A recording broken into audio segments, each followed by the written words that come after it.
Bonjour à tous. Donc, je fais l'hypothèse que vous m'entendez. J'ai ouvert mon micro. Alors, nous sommes effectivement sur le troisième chapitre. Après les deux premiers qui ont été consacrés aux fondamentaux de la monnaie, de l'inflation et aux facteurs et causes de l'inflation.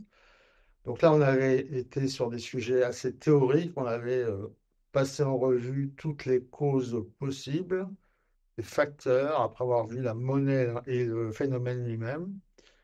Donc là, nous allons voir les impacts sur l'épargne, sur les revenus et sur le pouvoir d'achat.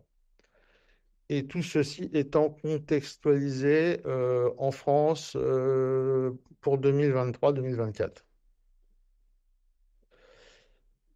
Alors, donc je vais commencer par une présentation historique des dernières années, des événements des dernières années, parce que c'est très important de comprendre que cette inflation actuelle s'ancre dans une histoire économique, monétaire et financière qu'on peut faire remonter aux origines de la monnaie unique,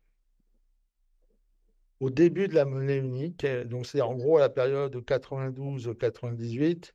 Et puis ensuite, ça s'est accéléré à partir de la grande crise financière de 2007-2008.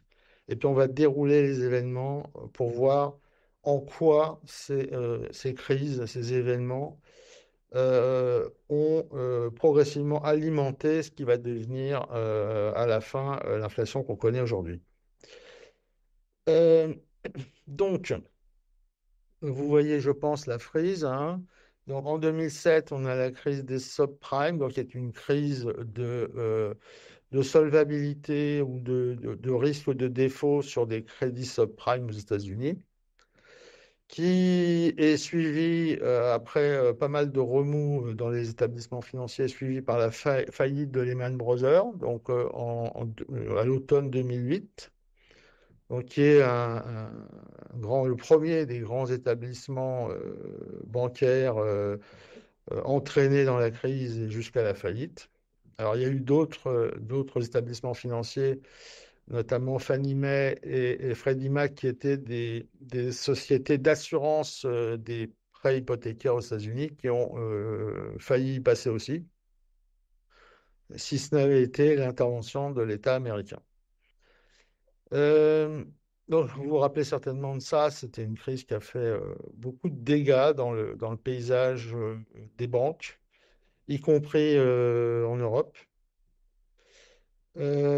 Ensuite, vous avez en 2010 la faillite de la Grèce, qui est une faille, qui est un défaut en fait. C'est un défaut sur la dette grecque qui va se propager aux banques de la zone euro sous forme de risque de défaut.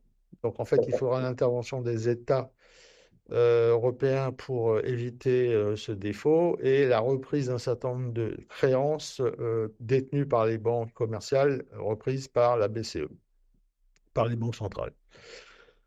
Euh, Ensuite, cette crise se résout tant bien que mal, sauf que en réalité, ça débouche sur une crise des dettes souveraines en zone euro, c'est-à-dire qu'en fait, disons, la mauvaise image donnée par cette faillite d'État, ce défaut de l'État et donc de la dette souveraine grecque, finit par créer le doute dans les pays de la zone euro. Et donc, les acteurs économiques qui achetaient les dettes souveraines des pays de la zone euro commencent à craindre pour leurs titres et à se méfier, disons, des émissions de dettes souveraines de la zone euro. Alors, se méfier, concrètement, ça prend la forme suivante, c'est que les créanciers demandent des taux de plus en plus élevés. C'est-à-dire qu'en fait, ils considèrent que le risque de défaut devant être évidemment rémunéré, ils attendent des rémunérations, c'est-à-dire des taux sur les obligations souveraines bien plus élevés qu'ils n'étaient. Par exemple, pour ce qui est de l'Italie, le taux italien, le 10 ans italien est monté jusqu'à 7%.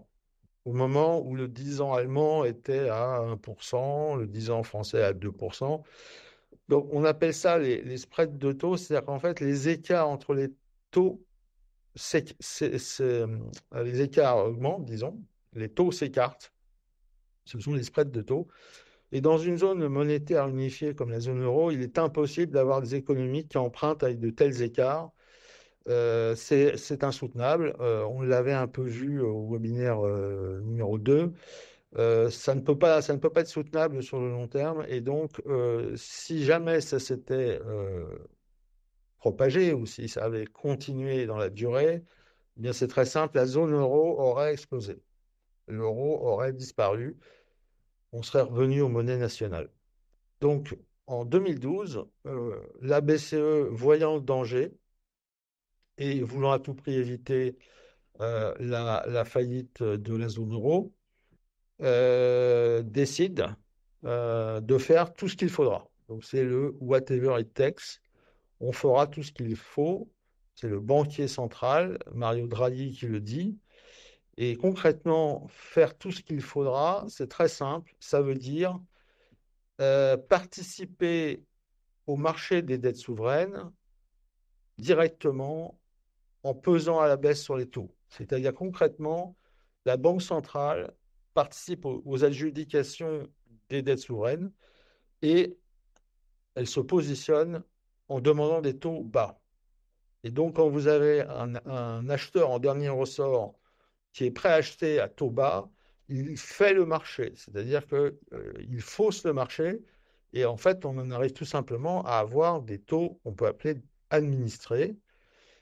Et concrètement, bah, les taux reviennent dans des niveaux acceptables et supportables et les spreads de taux redeviennent supportables. Le problème, c'est qu'en faisant ça, la Banque centrale achète des actifs, des obligations d'État qu'en principe, elle n'a pas le droit d'acheter au regard du traité de Maastricht. Donc, elle fait quelque chose qui est strictement interdit, c'est-à-dire acheter les déficits des États de la zone euro. Bon, alors ça, c'est un fait majeur parce qu'en fait, ça va durer 10 ans. Donc, c'est la barre verte que vous voyez, c'est ce qu'on appelle le quantitative easing, c'est-à-dire que la Banque centrale fait augmenter son bilan pour rentrer dans son bilan des obligations souveraines et qu'elle achète. Et pour les acheter, bah, elle est obligée d'imprimer de la monnaie et donc elle crée de la monnaie, elle fait gonfler la masse monétaire. C'est ce qu'on a un peu vu dans le webinaire 1 et 2. C'est une des causes majeures d'inflation, le fait d'augmenter la masse monétaire pour solvabiliser des États en rachetant les déficits publics. Euh, donc ça dure à peu près jusqu'en 2021. En 2021, après la crise Covid, on commence à voir le début de l'inflation. L'inflation commence à augmenter.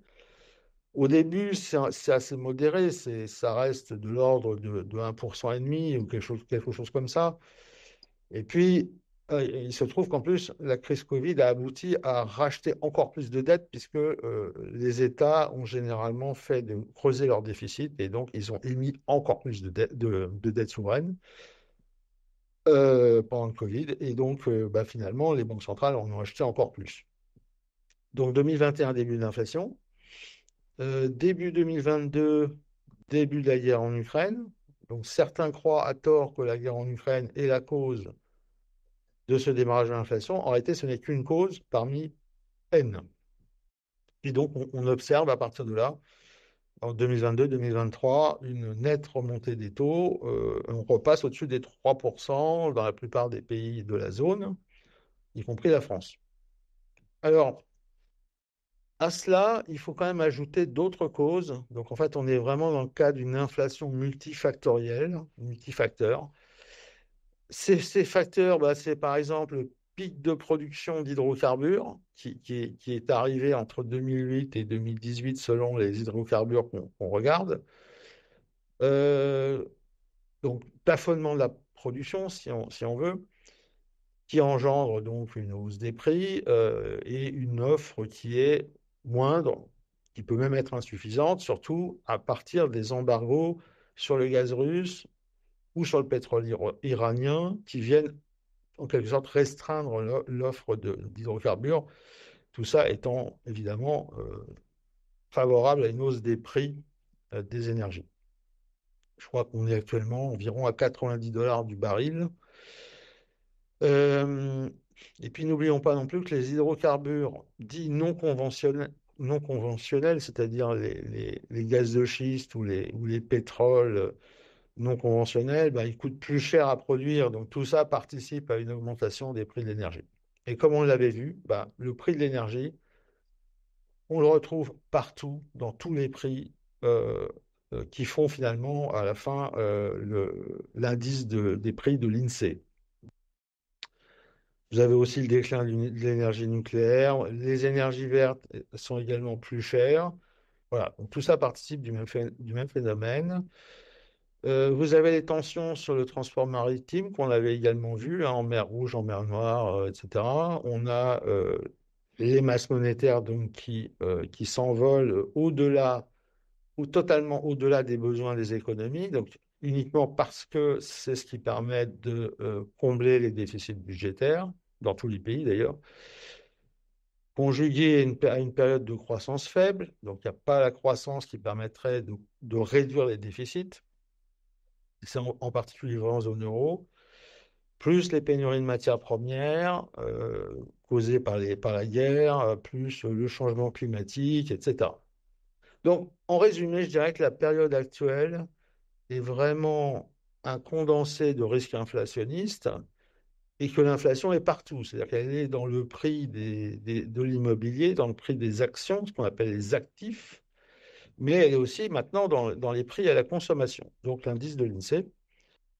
Et la période qu'on traverse, on pourrait la qualifier de stagflation, ce qui veut dire concrètement inflation plus stagnation. Il n'y a pas de croissance, ou très peu, et il y a en plus l'inflation. Donc on appelle ça la stagflation. Alors, qui sont les premières victimes de l'inflation? Alors c'est un peu schématique, hein, c'est un peu manichéen, je dirais même, mais c'est globalement vrai quand même.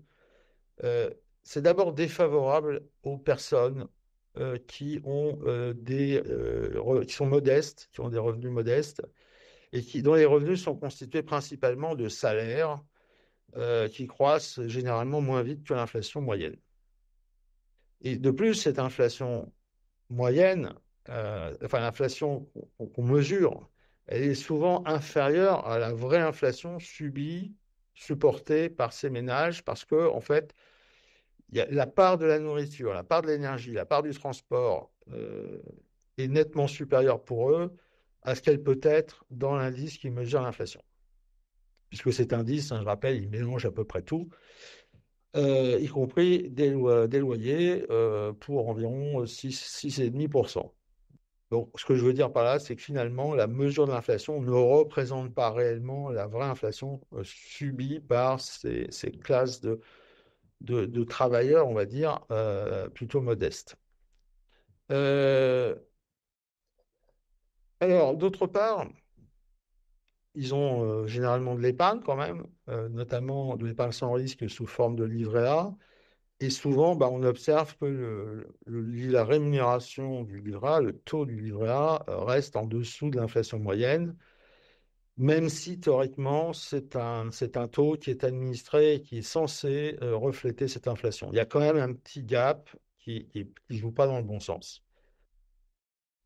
Et puis évidemment, bah, ça va peser sur leur capacité d'épargne parce que leur niveau de vie va avoir tendance à baisser. Donc leur reste à épargner, si je peux dire, baisse. Et donc, ils épargnent moins. Donc, ils sont touchés, je dirais, dans leur niveau de vie et dans leur épargne passée, s'ils sont obligés d'y faire appel, et dans leur épargne courante, s'ils ne peuvent plus épargner autant qu'avant.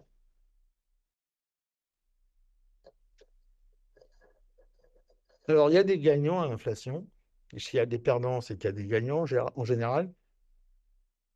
Euh, les premiers gagnants, ce sont les acteurs qui sont endettés, les acteurs économiques, j'entends, endettés sur le long terme.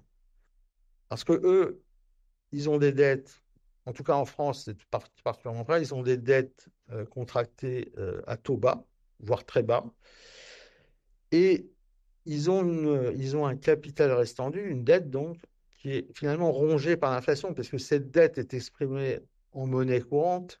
Si cette monnaie courante perd de sa valeur et que, en revanche, leurs revenus à eux ont plutôt tendance à suivre l'inflation, bah, on voit bien que cette dette, elle est rongée par l'inflation. Ce qui fait d'ailleurs que les gens qui sont endettés dans ces périodes-là, ils n'ont surtout pas intérêt à rembourser. Parce que s'ils sont endettés, c'est en général parce qu'ils ont acheté quelque chose, par exemple de l'immobilier locatif, et donc en fait, ils font un écart, une marge importante entre le rendement locatif et le prix de l'argent qu'ils ont emprunté. Donc, et leur charge d'intérêt, ben, elle se compare à leurs revenus, bien sûr. Donc, si le contrat est à taux fixe, qui est généralement le cas, ben, en fait, ils ont une charge d'intérêt qui est connue d'avance, qui a été fixée il y a plusieurs années. En revanche, leurs revenus, si ils font les choses bien, ben, leurs revenus vont plutôt avoir tendance à suivre l'inflation, ou à peu près, disons. C'est notamment le cas aussi pour un acteur très endetté qu'on connaît bien, qui s'appelle l'État. L'État, il a une dette à taux fixe, qui représente à peu près 90% de sa dette, donc à peu près 10% de la dette qui est à taux variable, mais il y en a quand même 90% qui est à taux fixe. Et on va avoir potentiellement ce phénomène d'érosion de la dette qui fait que si on regarde de loin, on peut dire que l'État profite de cette inflation euh, comme tout acteur endetté. Bon, après, il faut regarder de plus près aussi parce qu'il y a quand même des effets sur les rentrées fiscales, des effets sur les dépenses, donc recettes-dépenses, qui font que, bon, ça se pilote, disons.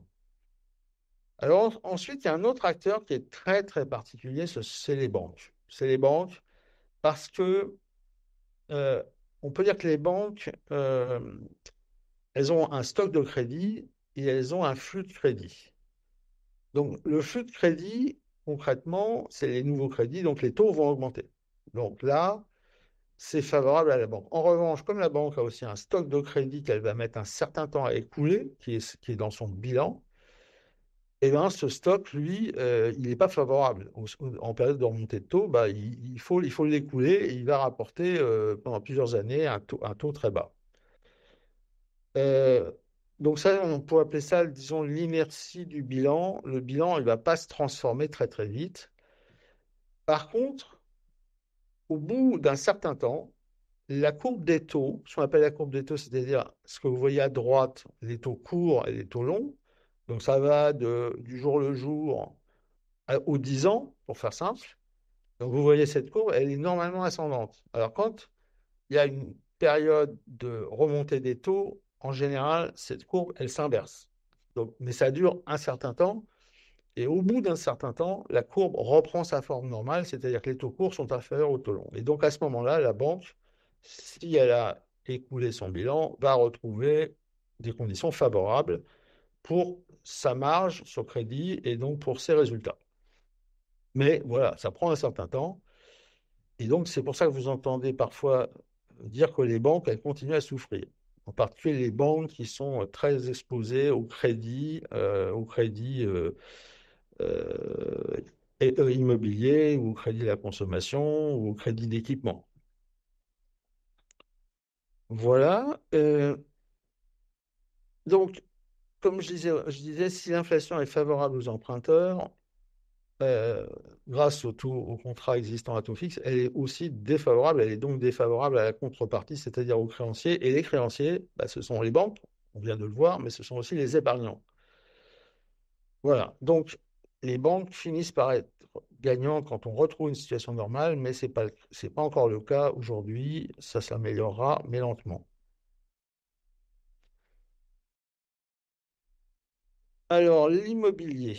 Parlons maintenant des- de l'épargne, ou disons du patrimoine, l'épargne et le patrimoine. Donc, dans le patrimoine, et pour les ménages, il y a évidemment l'immobilier d'habitation.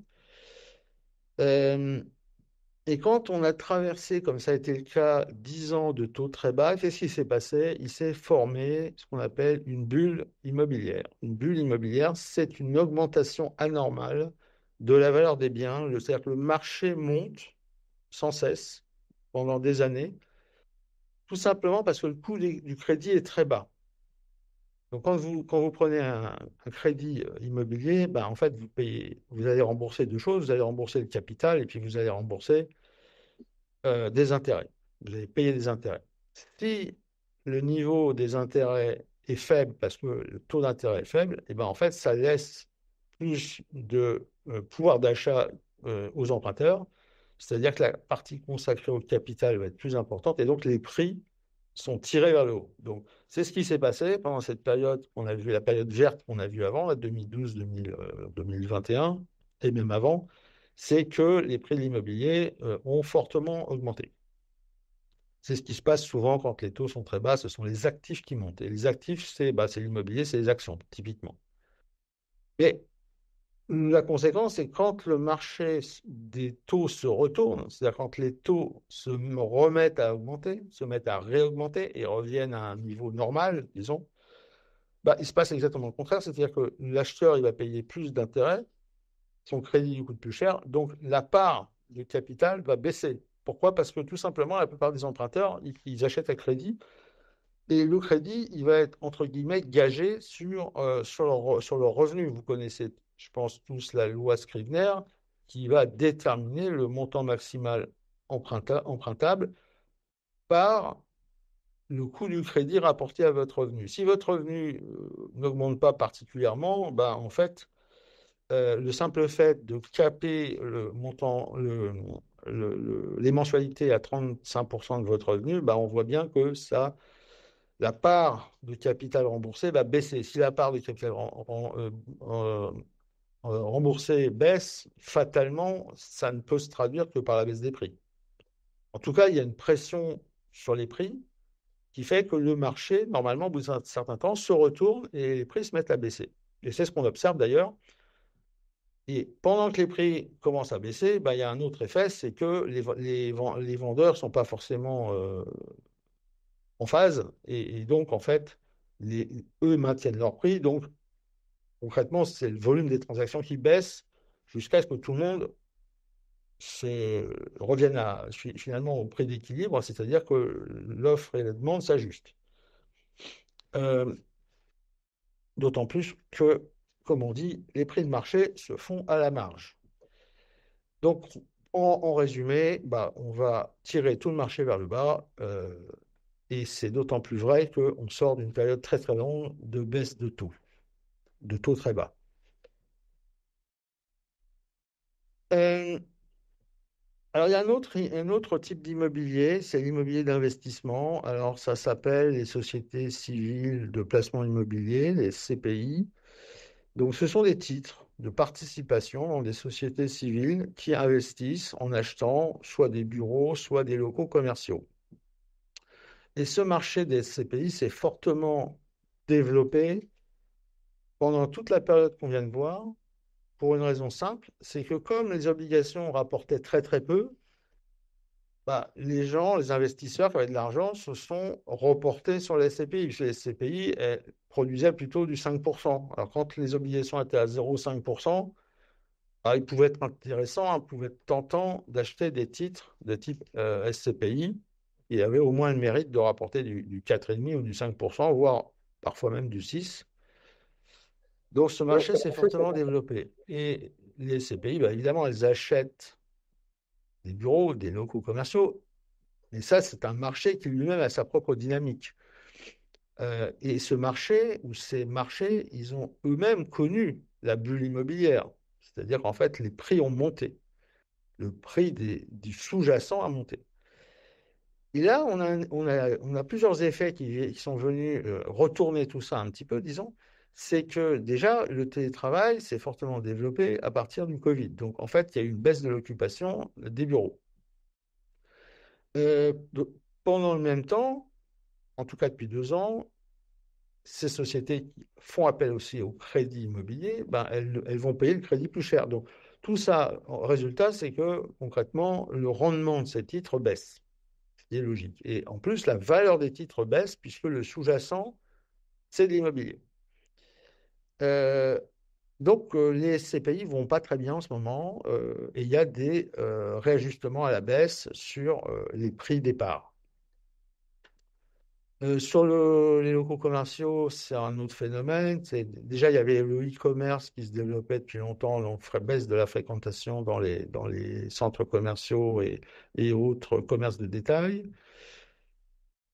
Le contexte économique qui n'est pas très favorable fait aussi baisser les marges. Il y a eu tout un tas de faillites dont vous entendez parler, je pense, des grandes enseignes qui font faillite. Là, c'est le contexte économique. Et puis la remontée des taux, et puis la baisse des prix des sous-jacents. Bon, grosso modo, retenez que les CPI ont connu une période très faste et que cette période est un peu terminée. Et comme je l'écris, le contexte de stagflation, il est plutôt défavorable, mais bon, c'est un marché aussi qui se retourne. Il finira par se retourner, ça se réajustera, les prix de part se réajustent, et il y a un moment, il y aura à nouveau un flux d'investissement, mais ça sera moins favorable, ce sera un investissement moins favorable que ça ne l'a été par le passé. Bon, évidemment, c'est une classe d'épargne, un type d'épargne qui est assez peu répandu dans le grand public, mais il y en a quand même. Il y en a quand même. Et il y en a eu beaucoup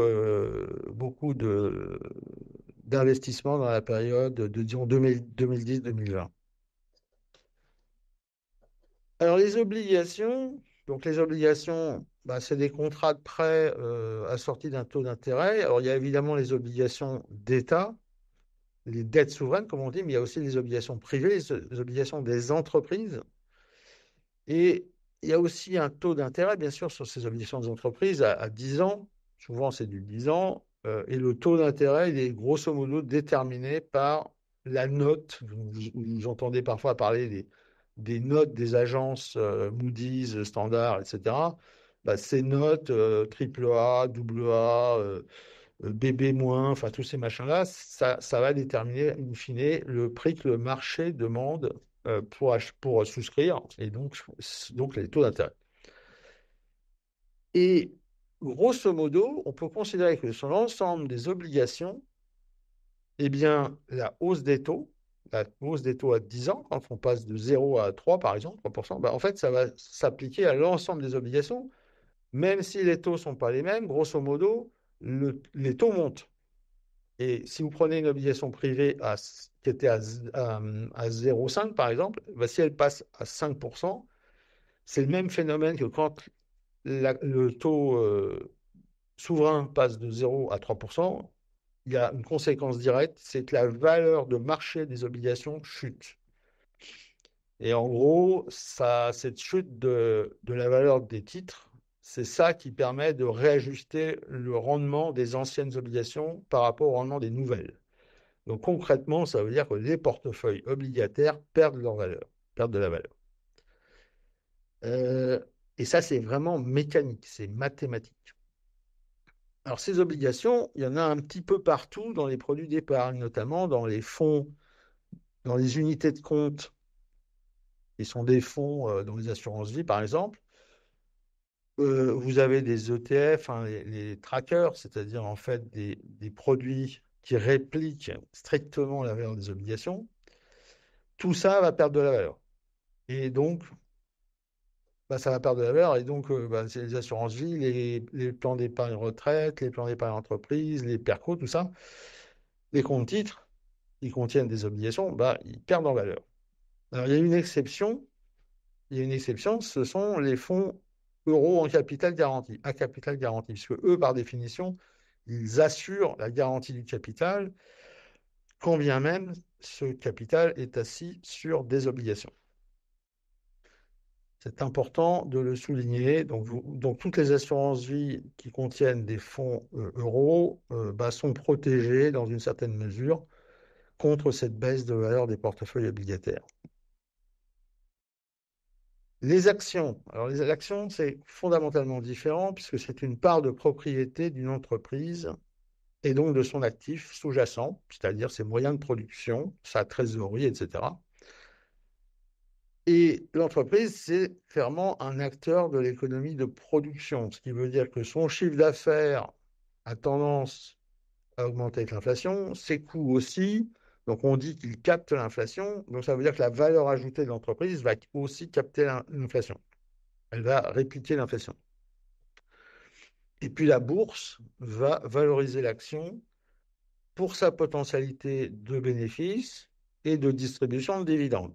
Donc les dividendes, vous savez, c'est les coupons qu'on perçoit chaque année ou chaque trimestre quand on détient une part, une action. Donc grosso modo, les actions sont plutôt une classe d'actifs qui permettent de se défendre de l'inflation, puisque la valeur des parts va plutôt augmenter avec l'inflation et va d'autant plus augmenter que l'inflation est élevée. Alors après, il faut énormément nuancer ça parce que les actions, elles ne sont pas toutes pareilles. J'ai distingué quatre natures très rapidement. Vous avez les vraies multinationales qui produisent partout, qui vendent partout. Elles sont quasiment insensibles à ça, à l'inflation, parce que de toute façon, elles tirent leur chiffre d'affaires, leurs bénéfices des marchés où elles vendent et produisent. Donc là, on a une résilience très forte. On dit qu'elles sont antifragiles. Vous avez les sociétés qui dépendent fortement de l'État, notamment, je pense à EDF, Engie, Vinci, et en fait qui subissent un phénomène de prix administré, voire parfois de coûts administrés. C'est très vrai pour EDF, ce qui fait que là, on ne peut pas du tout dire que c'est une protection contre l'inflation. Vous avez les sociétés dites zombies, morts-vivantes, qui en fait sont des sociétés qui ont des marges extrêmement faibles et qui sont très endettées. Alors, c'est parce qu'elles sont très endettées et que les taux sont très très bas qu'elles survivent. Mais il suffit que les taux se retournent pour qu'elles soient étranglées par l'endettement. Donc, on en connaît un certain nombre. Je ne vais pas les citer, ce n'est pas le propos, mais elles vont passer un mauvais quart d'heure, si j'ose dire. Et puis enfin, il y a une dernière catégorie qui sont aussi des actions qui sont présentes sur les marchés, ce sont les banques. Alors, les banques, c'est complètement différent parce que là, on est sur un modèle business, un business model, un modèle d'activité qui n'a rien à voir. C'est-à-dire qu'en fait, il y a une telle dépendance à l'économie, il y a une telle dépendance à la courbe des taux, plus des ratios de levier, ce qu'on appelle des ratios de levier. Donc, en Europe, ça veut dire concrètement que vous avez des banques qui ont un total de crédit, un total d'actifs qui représente 30 ou 40 fois leurs fonds propres. Ce qui veut dire que concrètement, si le coût du risque augmente, leurs fonds propres est progressivement mangé. Et ça se voit très bien à un indicateur sur sur le marché français notamment, c'est une décote très forte des cours d'action sur l'actif net et sur les fonds propres. C'est-à-dire que l'entreprise en bourse vaut beaucoup moins que ses fonds propres. Et ça traduit le fait que le marché prend en compte le risque de défaut, il prend en compte le risque de perte sur le portefeuille de crédit. Et c'est aussi une conséquence des crises de la période 2007-2012. Je ne vais pas entrer dans ce détail, mais on en est là aussi parce qu'on a eu des taux très très bas pendant très longtemps. L'épargne réglementée, bon, c'est très simple, hein, l'épargne réglementée, c'est tous les produits financiers dont les conditions générales sont encadrées par la loi. Donc, on les connaît, livret A, livret de développement durable et solidaire, livret jeune, livret d'épargne populaire, plan d'épargne logement. Euh, et ces produits d'épargne, ben, ils ont une particularité, c'est qu'ils garantissent le capital. Ils ont tous une garantie en capital, comportent une garantie en capital, un taux d'intérêt révisable. Il y a parfois des plafonds, des conditions de revenus, et puis la loi en fixe la fiscalité. Beaucoup sont d'ailleurs défiscalisés. Pas tous, mais beaucoup. Euh, si on est dans le cas où le taux d'intérêt est supérieur au taux d'inflation, sur une certaine durée, parce qu'il ne faut pas regarder ça sur 3 mois, il faut regarder ça sur une année ou plusieurs années, la préservation de la valeur est assurée. Bon, c'est pas toujours le cas, malheureusement. Concrètement, Si vous avez un livret A à 3%, une inflation à 3%, si vous accordez crédit au taux d'inflation, bah, au mieux, vous perdez pas d'argent. Mais enfin, il y a des périodes où concrètement, l'épargnant, il perd quand même de l'argent. Il y a une exception dans la révision des taux, c'est le plan d'épargne logement, puisque le taux du plan d'épargne logement est fixé à l'ouverture. Le cash et l'inflation. Alors, ce qu'on appelle cash, qu'on ne se trompe pas, j'emploie ce terme, c'est un peu parce que j'en ai pas d'autres, mais c'est pas le billet de banque, c'est pas le liquide, c'est de l'argent, de la monnaie qui est placée sur des supports qui rapportent. Concrètement, ça s'appelle des supports monétaires. C'est basé sur les taux courts. C'est-à-dire concrètement, c'est de l'argent qui est placé à la banque centrale.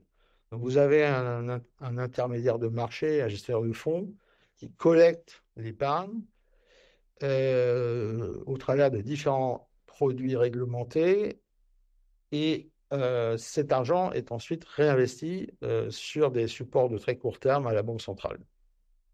Donc, c'est la monnaie plus sa rémunération. C'est ce qu'on appelle les taux directeurs, hein. Je parle des taux directeurs qui sont en ce moment assez élevés. Ils sont supérieurs aux taux longs, puisque les principales banques centrales utilisent cet instrument pour défendre la monnaie. Donc, pour défendre la monnaie, bah, il y a une solution très simple, c'est d'attirer la monnaie en la rémunérant. Voilà. Et cette rémunération de la monnaie, ça s'appelle le rendement monétaire. Euh, Selon les périodes, selon la politique monétaire, ces supports monétaires, donc de la Banque centrale, ces supports monétaires vont préserver plus ou moins la valeur qu'on peut regarder notamment au travers de la notion de parité de pouvoir d'achat, puisqu'en fait, tout ça, c'est relatif. Il faut comparer les monnaies pour conclure que la valeur est conservée. Il faut quand même comparer les devises, puisque ces taux courts servent à défendre la monnaie, mais défendre la monnaie, ça veut dire contre les autres monnaies. Ça veut dire défendre les parités. Euh, donc, on peut retenir que, en général, l'objectif, c'est bien de conserver la valeur. Et quand on regarde sur des périodes extrêmement longues, on constate qu'il y a bien conservation de la valeur. Et j'ai envie de mentionner euh, une étude qui montrait, une étude récente qui montrait que sur 120 ans, le dollar américain et sa rémunération, le pétrole et l'or ont conservé la valeur exactement de la même façon. C'est intéressant de le savoir. C'est-à-dire l'énergie, l'or et la monnaie plus son rendement aux États-Unis. L'or et l'inflation. Alors l'or, c'est un actif très ancien qui est utilisé, qui est conservé, je dirais, par les civilisations depuis au moins 5000 ans. Euh, c'est un actif qui consomme beaucoup d'énergie pour sa production, sa fabrication, parce qu'il faut creuser la terre, il faut casser beaucoup de cailloux, il faut chauffer très fort, etc. Donc, le prix de l'or, en fait, il fixe aussi le prix de l'énergie. Il reflète le prix de l'énergie. Alors, il n'a pas de rendement, ça rapporte rien, mais il est bien connu que l'or permet, sous forme d'épargne, de conserver son épargne sur le long terme. Là aussi, il faudrait lisser ça de tout un tas d'effets, mais si on regarde sur très long terme, c'est vrai. Je crois d'ailleurs que le dollar, face à l'or, depuis 1971, a perdu 98% de sa valeur. Et en fait, qu'est-ce que ça veut dire? Ça veut simplement dire que l'or vaut donc 50 fois plus qu'en 71, mais en réalité, c'est le dollar qui vaut 50 fois moins. C'est comme ça qu'il faut voir les choses.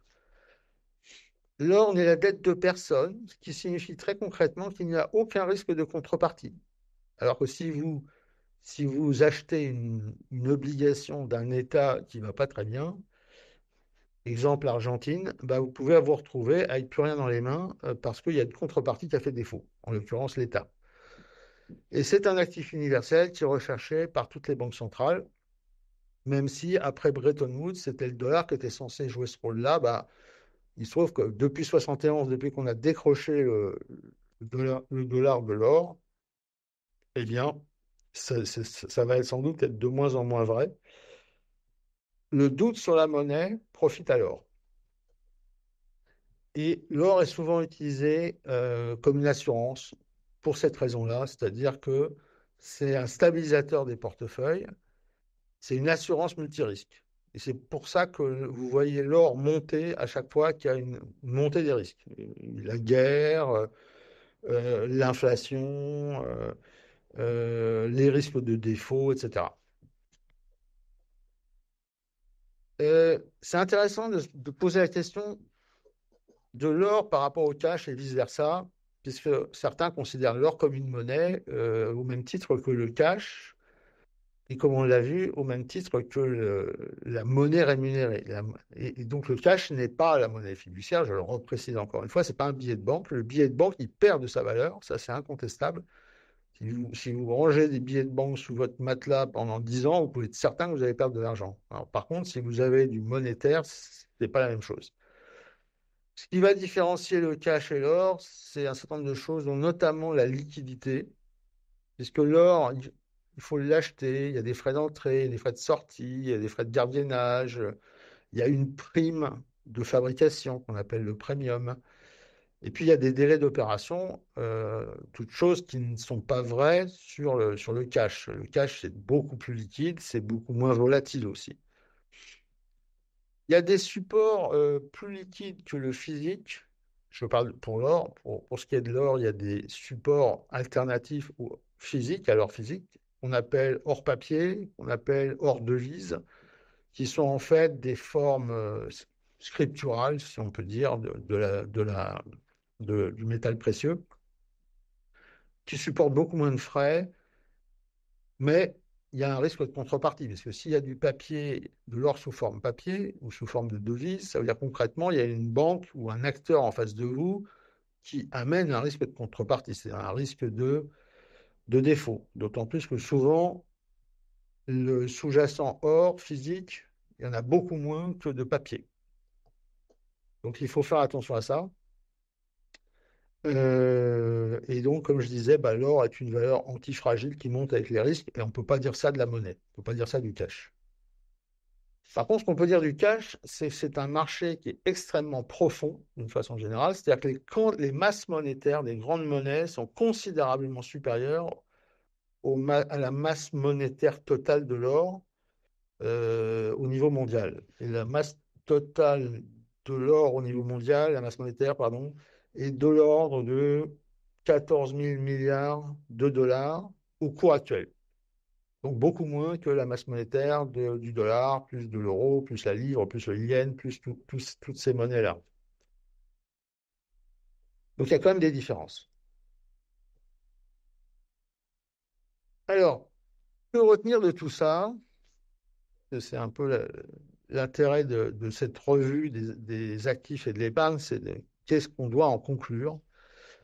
Ben, c'est qu'en période de stagflation, comme aujourd'hui, et de taux réels négatifs, qui veut dire concrètement que l'inflation reste supérieure au taux long, il y a des actifs qui protègent contre l'inflation. Enfin, quand je dis actifs, c'est de l'épargne ou du patrimoine qui protègent contre l'inflation et d'autres pas. Alors, on a vu que l'or et les actions protègent. En tout cas, une partie des actions qu'on a un peu détaillées tout à l'heure. Le support monétaire protège relativement bien et il est très liquide. Bon, par contre, si vous avez une crise sur le dollar, par exemple, ou n'importe quelle monnaie,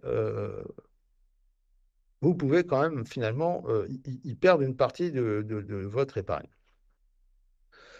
Et c'est pour ça d'ailleurs que l'or est utilisé pour panacher les portefeuilles, c'est qu'en général, quand le monétaire va pas bien, l'or va bien. L'immobilier, parce que c'est un actif tangible, parce que c'est du dur, si j'ose dire, peut relativement bien protéger, d'autant plus si on regarde sur longue période. mais à condition d'investir sur un marché stable. C'est-à-dire que si vous investissez sur un marché qui est en train de s'effondrer ou de se retourner, ben, ça peut prendre des années pour retrouver sa mise de départ. Les obligations d'épargne réglementées ont du mal, je vais dire ça comme ça, à protéger la valeur, à conserver la valeur. Et en particulier les obligations, comme on l'a vu. Parce que là, les obligations, c'est mathématique. L'inflation augmente, les obligations baissent. Elles ne peuvent que baisser. Euh, alors, ce contexte, il va durer probablement parce qu'il y a des causes structurelles derrière. C'est notamment les tensions géopolitiques et les conflits armés. On a plutôt observé ces derniers temps une augmentation, une aggravation. La pénurie mondiale d'énergie à cause du pic de production, à cause du réchauffement climatique et des réglementations qui s'y attachent, ça va durer. Il y a l'endettement excessif des États et des acteurs privés qui est pour l'instant plutôt en train de s'aggraver. Alors ça dépend évidemment beaucoup des pays, mais c'est quand même globalement une aggravation qu'on observe, d'autant plus que la croissance n'étant pas là, ben, les rentrées fiscales ne sont pas là. Euh, il y a le vieillissement des populations, qui est un phénomène assez général, en tout cas dans toutes les grandes économies, y compris même en Chine. Donc il y a peu de pays qui échappent au vieillissement des populations et comme on l'a vu, c'est pas un phénomène de nature à faire baisser l'inflation. Et ce que je tiens à dire aussi, c'est que ce constat, il est spécifique à la période, il est toujours spécifique à la période. Ce qu'on observe n'était pas vrai de 1970 à 2000, par exemple, sur les obligations.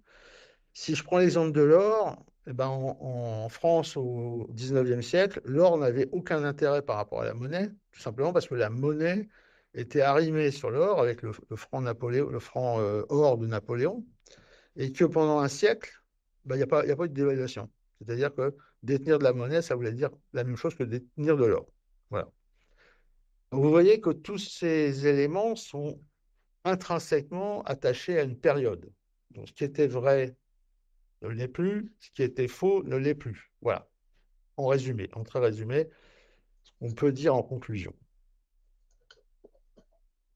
Voilà, nous avons terminé. Je vous remercie de votre attention. Merci à tous, à toutes plutôt, surtout. Est-ce que vous avez des questions?